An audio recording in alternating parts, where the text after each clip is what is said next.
لاہور برِ صغیر کی تہذیب و ثقافت کا مرکز، صدیوں سے مختلف حکمرانوں اور ادوار کا گواہ رہا ہے۔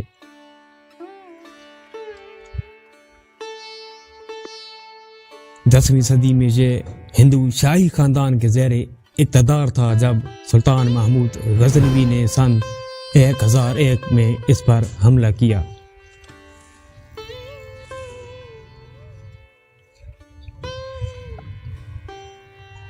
راجہ جے پال تو شکست کے بعد خودکشی کر گیا، مگر محمود نے بارہا لاہور پر حملے کیے، مال غنیمت سمیٹا، لیکن پھر بھی علاقے کو اپنی سلطنت میں شامل نہیں کیا۔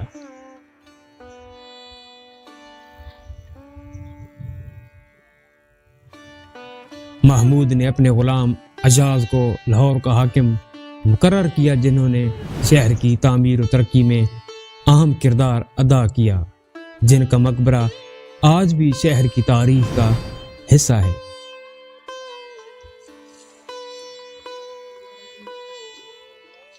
بعد ازاں سلطان شہاب الدین غوری نے سن 1193 میں ہندوستان پر قبضہ کیا اور قطب الدین ایبک کو لاہور کا گورنر بنایا۔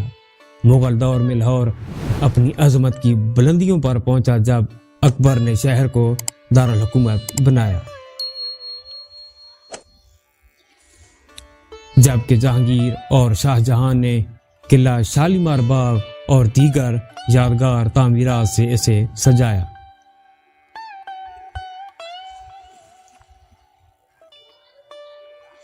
سن 1780 میں مہاراجہ رنجیت سنگھ نے لاہور کو اپنا دارالحکومت بنایا، اور پھر بعد میں سن 1849 میں انگریزوں نے سکھ حکمرانی ختم کر کے شہر کو اپنے قبضے میں لے لیا۔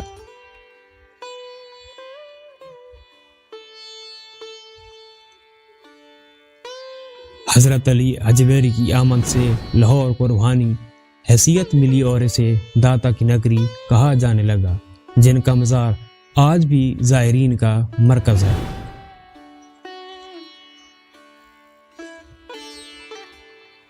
لاہور آج پاکستان کا ثقافتی، تعلیمی اور تاریخی مرکز ہے۔ یہ شہر اپنے ورثے اور جدیدیت کے امتزاج کے ساتھ ماضی کی شاندار داستانوں کا آئینہ دار ہے۔